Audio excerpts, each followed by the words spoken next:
I went to a bar with a couple friends one Saturday night. We got really drunk and eventually all spread out throughout the bar as we went to talk to different people. Long story short, I was having a bad night, and I wasn't feeling the whole bar scene really. I called an Uber home, which was about 15 minutes away. The Uber pulled up, but instead some old, crappy-looking 2003 or something Honda Accord pulls up in front of the bar. I knocked on the window and asked, "Mike?" He nodded, so I got in the passenger seat, only because the front seat was covered with books and other stuff that appeared to be junk. In fact, the entire car was messy, the back seats too. He didn't seem like the kind of Uber driver to joke around and make conversation with. He was on the older side, not that old, but his hair was thinning, and based on what I could see of his face, he looked kind of unfriendly. So I kept silent. I was pretty drunk though, so I barely remember what I was doing, probably drunk texting people and whatnot. I'm telling you, I was blackout drunk because I don't remember even getting out of the car. All I really remember is waking up the next morning and realizing my phone was missing. I checked everywhere. I practically turned my whole room upside down looking for it. Eventually, after hours of searching, I came to the unfortunate acceptance that I must have lost my phone the night before. I had my brother text all my friends asking if they had my phone. All of them said no. Then I remembered I recently activated Find My iPhone. I excitedly told my brother to track my phone using the Find My iPhone app. Sure enough, my iPhone came up on the map. It was a few miles away, on the much worse side of town, the part of town everyone knew not to go to. My brother agreed to come with me, not only to help track the phone, but to serve as backup if needed. We pulled up to what appeared to be the house that the iPhone on the map was sitting over. It was a small box-like house. 2 windows in front, 1 window on the upper level. It was either 8 or 9 p.m., still early, so my brother and I went ahead and rang the doorbell. It didn't seem like the bell worked though, so I knocked really hard on the door. We could actually hear footsteps on a creaky wood floor approaching the front door, then silence. There was a peephole in the door, so I had a feeling someone was watching us through it at that very moment. After an uncomfortably long silence, the door cracked open and someone asked who it is in a very raspy, almost familiar voice. We mentioned the lost iPhone situation. At first he played dumb, but when I turned to the driveway and recognized the old Honda Accord, I called him out for being my Uber driver and that I must have dropped my phone in his car. At this point he opened the door fully and revealed himself to indeed be my Uber driver. Now he acted like he remembered, but his whole persona and everything was disturbing. He clearly didn't know what social cues were, or forget that, he clearly just didn't know what social skills were. He told us to come in and shut the door behind us. Then he told us to wait there while he went upstairs to find my phone. I thanked him, and as creepy as the guy was, I felt relieved that I'd be getting my phone back. My brother and I stood in the tiny hallway of this man's tiny house. It was so archaic inside. The finishing, the design, everything. The floral wallpaper covering all of the walls looked like it belonged in a house built in the 1930s. The stairs that the man walked up were creaky and sounded like they were ready to collapse. We heard the man walking around upstairs for a bit. The creakiness followed his every step until we heard him stop directly overhead. My brother and I patiently played the waiting game, with my checking my watch every minute or so. He seemed to be up there for a total of 10 minutes. My brother and I got so impatient at this point that we started calling up the stairs asking the man if he needed help. We heard a slight creak in the floor right above us again, but he didn't call back. My brother told me to go upstairs and check if he needed help, so I hesitantly did. As I got halfway up the stairs, I realized it was insanely dark up there, which made me wonder how he could even possibly be looking for my phone. I got to the top. There seemed to be 3 open doors, one leading to a bathroom, the other 2 leading to bedrooms. All the lights were off except for a little hallway nightlight. I called out for the man again, to no avail. I called down the stairs to my brother, saying that all the lights were off and something wasn't right. He didn't answer for some reason. I checked the bathroom, empty. I was about to check one of the bedrooms, passing the door to the bathroom, but I stopped when I saw something through the crack of the bathroom door. The man, he was hiding behind the door, holding something in his hand. I felt like he was looking at me, but I didn't look for more than a second. I looked away and pretended I didn't notice. I had to get downstairs ASAP. I nervously called out to the man that I'd be going downstairs and that I'd be right back. I walked with a certain speed and jumped my step right to the stairs, at which point I booked it and screamed for my brother to follow me. My brother emerged from one of the other rooms downstairs after apparently snooping around, and without questioning it, followed me outside to the car. We drove down the block as I explained in full what happened. The next thing we did was dial 911 for the police. An officer showed up to the house where we returned, showed the officer the Find My iPhone app screen, and knocked on the door with the officer. The man would eventually answer, and the officer forced the man to fetch the phone. This time he did without hesitation. He went up the stairs and 10 seconds later came back down. My brother and I begged the officer to arrest him or do something, given that he looked as if he were waiting to strike me as he was behind that door. The officer said there was nothing he could do though, and I swear as I said this, the Uber driver looked at me with the most disgusting, disturbing, and evil stare I'd ever seen.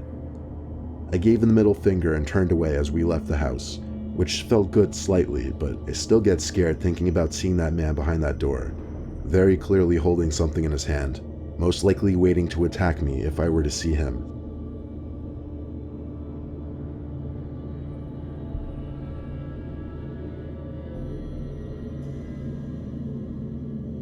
Before I got an iPhone 10, I used to have an iPhone 7. I was perfectly fine with that phone and I never got a scratch on it. I'd probably still have that phone now if I didn't lose it. I always had the Find My iPhone feature enabled, however, just in case if I did lose it, I'd be able to track it. To this day, I still don't remember how or where I lost the phone. All I remember is I came home one day, quickly realized I didn't have my phone on me, and had a mini heart attack. I searched the whole house, my car, the pathway up to the house. I even drove back to all the locations I was in that night to look for it, but I couldn't find it anywhere. Then I remembered I could sign into my iCloud account from my laptop and track my iPhone using the Find My iPhone setting. So I drove home and did just that. Apparently my phone was coming up somewhere in the woods at the end of the village. None of my siblings were home at the time. They were all away at school, so I couldn't ask any of them to come with me, so it looked like I was heading out alone. My dad didn't want me to come because he had work early the next morning, but he let me take his phone with me to track my phone. It was a quick 5 to 10 minute drive to the woods. I parked on the grass on the side of the road. It seemed like I was maybe a minute walk north away. Obviously I brought my flashlight expecting to be following the trail into the woods.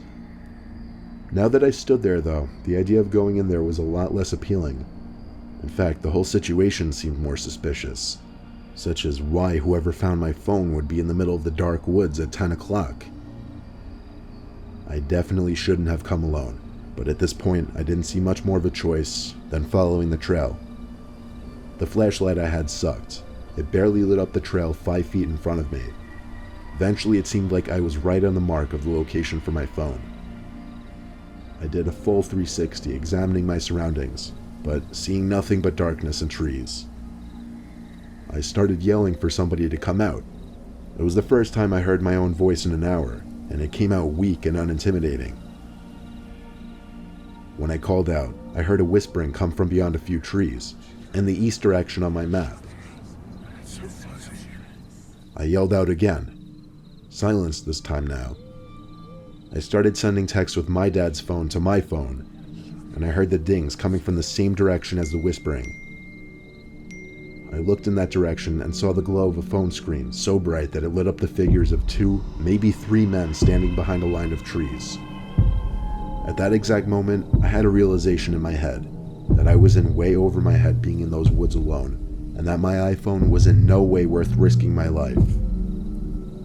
I turned the flashlight off and ran back down the trail as fast as I could, back to my car. By the time I got back, my phone could no longer be located on the Find My iPhone app, meaning it was either broken, disconnected, or turned off. I have checked a few times since then if the phone comes up on the map. It never has though. I think I made the right choice running away. I don't think any possession would be worth approaching a group of people like that in the woods.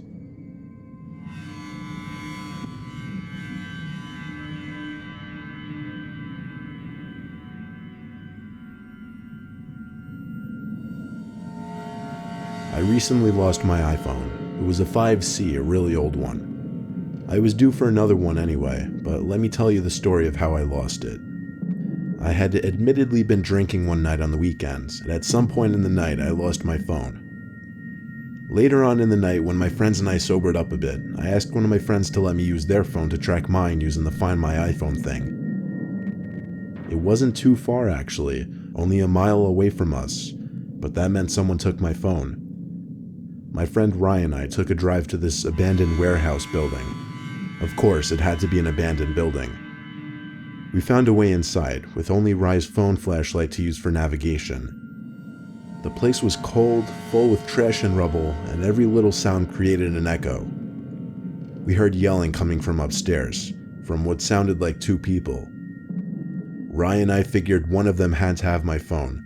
So still, with a slight amount of liquid confidence in us, we found a stairway that led to the next level. We came to a hallway, which was disturbingly silent. The only thing to break the silence was a bang from a nearby locker room type area. Ryan and I both tried hard to make our presence known so that we wouldn't surprise any potentially dangerous people. We entered this kind of changing room area, or whatever it was, but it had a bunch of lockers. No one was in the room. Rye started checking the lockers out of desperation, which made a lot of noise, I guess, because we heard a deep voice from another room call us over and said that they had what we were looking for. I was about to walk into the adjacent room, but Rye put his hand on my shoulder to stop me and put his finger on his lips as he went, "Shh." He was doing something on his phone. I didn't know what until I heard my ringtone and the vibration of my phone coming from one of the lockers. There were too many to distinguish quick enough which one it could be. I started checking the ones where the sound could have been coming from before Rye pulled me by the arm and told me, "Let's go." I told him, "Wait, let me get my phone first," but he kept saying, "No, let's go." By the time we got to the car, we had a long discussion about what was going down in there, or what was about to go down. Rye was positive we were walking straight into a trap. How he was so sure was because as I was checking the lockers for my phone, he spotted someone's head behind one of the walls to the adjacent room. They were peering their head in just barely, making it obvious they were hiding and had questionable intentions. It wasn't the end of the world. It was an old iPhone that wouldn't have been worth much anyway. It was much better to escape with our wallets, or even our lives instead.